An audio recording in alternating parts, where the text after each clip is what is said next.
C'est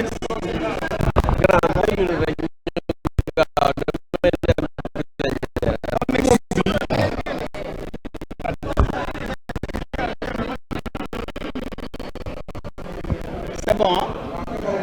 Voilà, très rapidement. Alors, honorable, vous venez donc d'achever la réunion du bureau de l'Assemblée. Qu'est-ce qui a été à l'ordre du jour? Merci beaucoup. Aujourd'hui, comme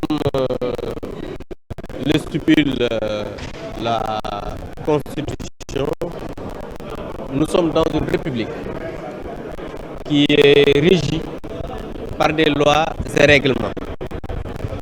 et que nous tous nous sommes tenus de respecter le bon fonctionnement des institutions et que nous tous nous savons que le président de la République, la clé de voûte des institutions,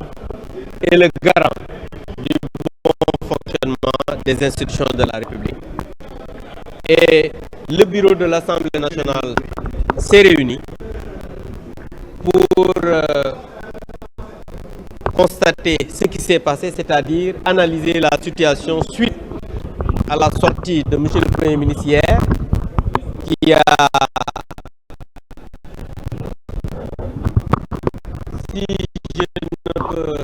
si je peux le dire, pratiquement réduit l'Assemblée nationale à sa plus simple expression, si je peux dire ça. Parce qu'il a dit que d'abord, il ne considère pas l'Assemblée nationale, qu'il ne viendra pas tenir sa déclaration de politique générale, qu'il allait faire sa déclaration de politique générale si on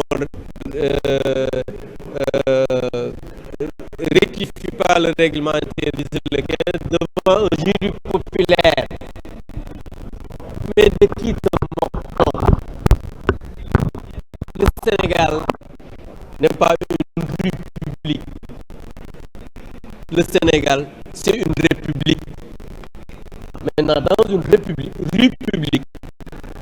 on peut faire une déclaration de politique générale dans la rue. Mais ça, l'institution que nous incarnons, le respect des institutions que nous voulons, n'accepte pas ça. C'est pourquoi le bureau a décidé souverainement de surseoir aujourd'hui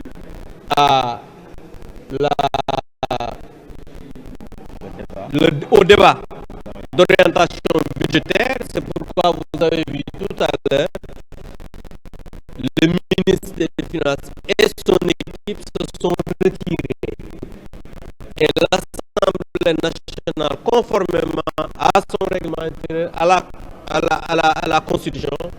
va faire tout à l'heure la fermeture de la session unique ordinaire de l'année pour passer à autre chose. C'est pourquoi je voulais dire que la conférence des présidents aussi a été informée et en tout cas nous avons demandé au président de l'Assemblée nationale de prendre contact avec le président de la République pour que ce problème puisse être réglé. Parce qu'on voudrait nous piéger en voulant nous amener ici pour qu'on s'amène à des joutes oratoires ou bien quand même des confrontations physiques comme ils ont l'habitude de le faire parce que c'est ce qu'ils voulaient. Mais nous sommes des opposants, c'est vrai, mais nous sommes des opposants républicains. Nous sommes des opposants qui respectent le Sénégal et nous sommes des opposants qui respectent les populations qui nous ont amenés ici. Nous représentons l'Assemblée nationale, nous sommes des députés de la République, nous ne sommes ni des députés de Sonko, ni des députés de la République. Nous sommes des députés de la République. Au regard donc de l'importance de ce débat d'orientation budgétaire aujourd'hui. Alors, est-ce que vous pensez que c'est vraiment opportun de votre part et responsable en tant que parlementaire? Mais vous savez, la responsabilité voudrait que le Premier ministre, qui est contraint par l'article 55 de venir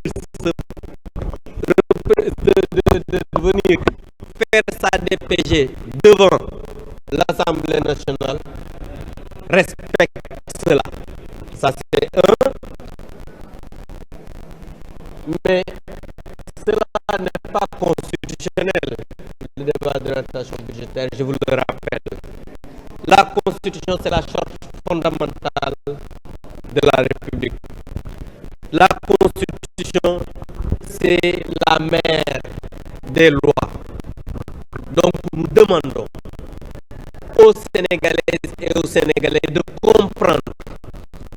que l'Assemblée nationale a été responsable, je dis bien très responsable,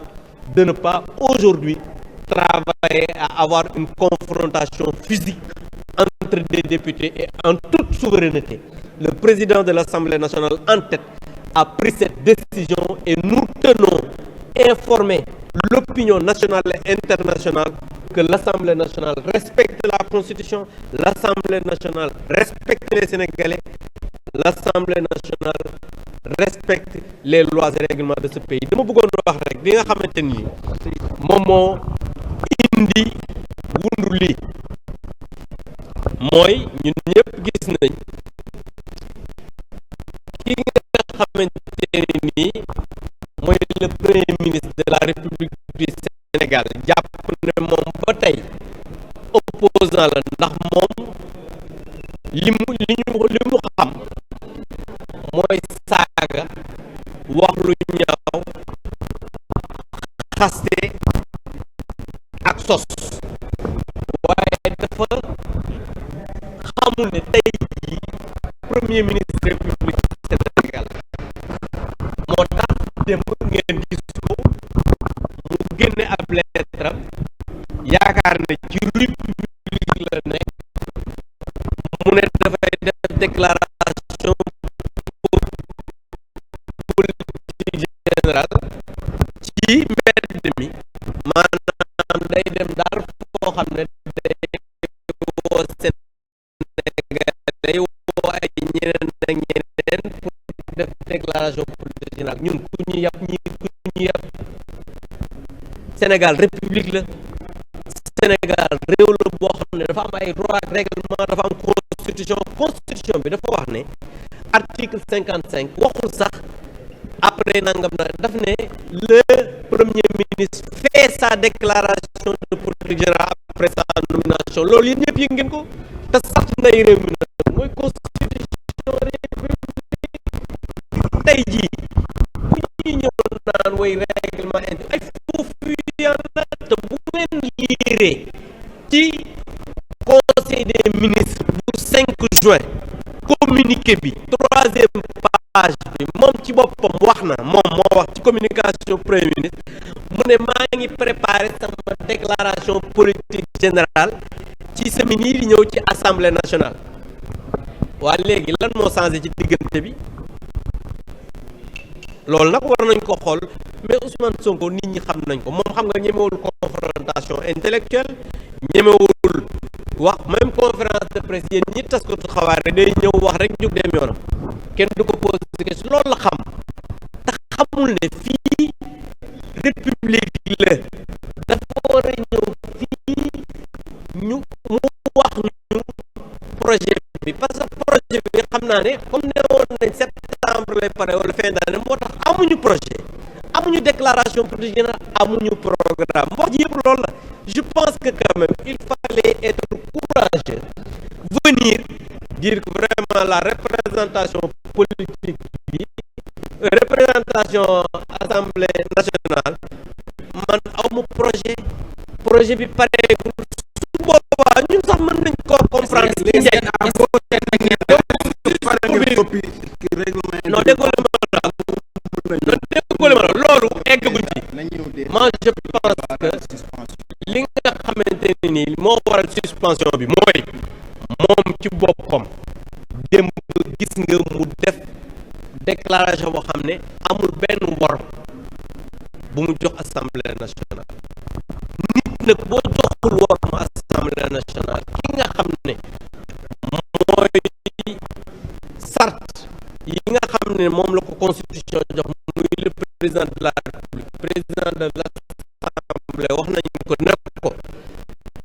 na jokkoo ak moom pour que ñu régler li ndax moo gën ñu ñëw fi di xeex a xuloo xam nga ñoom bi nekk opposition saaga xuloo yàq micro yi te gis ngeen assemblée nationale bi ni mu normale ñu changé lépp du ñu nangu nag nit ñi ñëwaat comme ñoom loolu lañu tàmm toj taabal yi dindi micro yi li tax ñu surseoir mbir mi moom mooy débat d'orientation budgétaire comme ni ma leen ko waxee bi loolu amee bureau bi